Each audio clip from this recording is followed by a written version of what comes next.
Hi, I'm Dr. Karen Becker, and I'm so excited that Rebecca has nominated Wendy Johnson for a Game Changer Award. And Wendy is joining us today to talk more about the amazing work she's doing with older dogs. So, congratulations on your Game Changer nomination, Wendy. And thank you so much for joining us.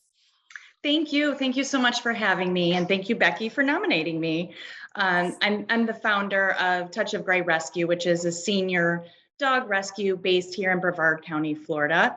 I live in Melbourne Beach, and it's actually a foster based rescue. So we are a 501c3, and our mission is to save senior dogs.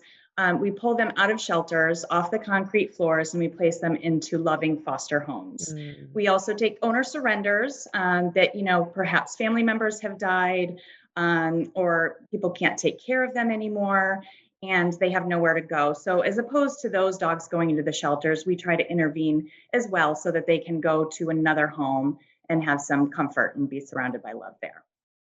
Wow, it's such an important and beautiful mission. Just wonderful. There has to be a backstory as to how this got started. Maybe you There's can share that several. with us. Yeah. Absolutely. Yeah. I mean, I've always loved animals, especially dogs as a child. But when, we owned our own home, it was, game on, let's get our dog. And we went to a local rescue. We adopted the puppy that we first met. And that rescue kept us in their database and reached out to us to ask us to help foster moving forward. So my husband and I have fostered over 100 dogs at this point over the past 20 years. And so rescue and bringing in dogs from shelters has always been near and dear to my heart. And I've always worked with other rescues to do that. When we moved to Florida, I started volunteering at the local animal shelter. My dog Tucker, who was at the time a 14-year-old lab beagle mix, had been really tolerant and such a good foster brother to all the dogs we brought home, but he was aging. He was getting a little less tolerant of the puppies or the energy.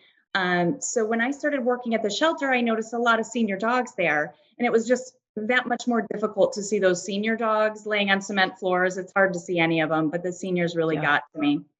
And then turns out I started bringing them home to foster, and Tucker was great. So he just needed dogs on his kind of same level of energy, and he did well. So that led me to kind of look in the area, see if anybody else is doing senior dog rescue. Couldn't find anyone, so I joined together with a couple volunteers at that shelter, and we formed Gray Rescue. Wow, it's such a great story and so inspiring. And so after you formed your nonprofit, how did you go about, like, how did you build your network of foster moms and dads, foster homes? Because that is obviously the number of dogs you can pull is based on the number of homes you have. So how did that come about?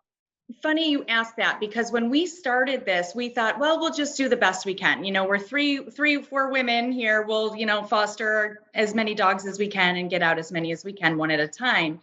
Well, we started posting our stories on social media, and the following and the people that came out to support just surprised all of us. So it spiraled into this full-time job where we have so many people that want to help, Uh, and it kind of blew us away. We didn't think we'd get a lot of these, older dogs adopted. Fostering is a little bit easier, but we thought they'd kind of sit in the foster home for a couple of years. But no, we've had, people come out to donate, support, ask to help, and uh, open their homes to not only foster but adopt these older dogs, which has been wonderful.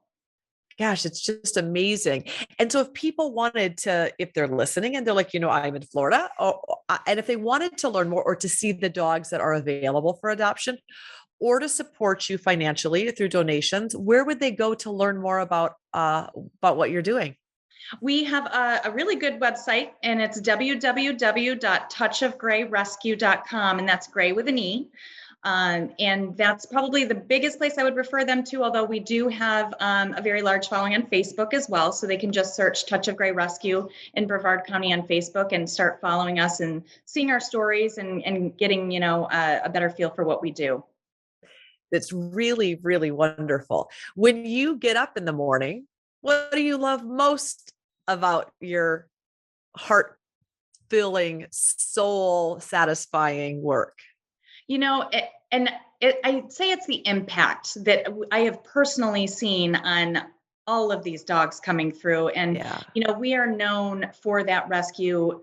We are that rescue that does not say no just because it's a tough case. So we take on really medically challenging cases, who are in danger of euthanasia because they are Yeah. suffering at that moment in time. We take them immediately to the vet and try to do what we can. And, sometimes we lose them. Sometimes there's not much we can do, but the overwhelming majority experience, whether it's weeks, months, years, a lot of the time, of really good quality life once we get their medical issues resolved. And so to see them from, shutting down and just medically Yes. and a mess to blossoming into a dog again is Yeah. just definitely, my favorite thing about what I do. And what's so beautiful is that so, seniors, geriatric dogs, geriatric animals, it's hard enough just physically dealing with ailments, but then the heartbreak of them being confused about what's going on. In essence, you Yeah. really are giving their souls, their bodies a second chance to be Yep. able to live out the last part of their life, but you're able to restore their souls in a way that Absolutely. is just incredibly beautiful. So if Yeah. you could tell the world one thing, Wendy, what would it be? I would say that we need to start changing our mentality to animals as we do with humans. Age is not a number, right? We've said that over and over for human beings. And when you think about 70, that's not old anymore. That Yeah. 70-year-old person has a lot of life left. Well, that's a 10-year-old dog. Most people look at 10-year-old dogs as, oh, I don't want to adopt them. They're going to die in the next year or two. Age is just a number with dogs too. And a lot of these seniors have plenty of life to give. And quite frankly, they're a lot easier than those puppies. So Yeah. senior Yes. dogs rock, I would say, is what I want the world to know. Yeah. And I could not agree with you more. And I love the fact that this is your passion and that you are so highly effective at it because the end result is happier, healthy seniors living potentially, maybe even their best lives Mhm. because of what you're doing. So we are so thankful that Becky nominated you. And it has been a joy to learn more about the fabulous work you're doing. Thank you so much and congratulations on your award. Thank you so much for having me.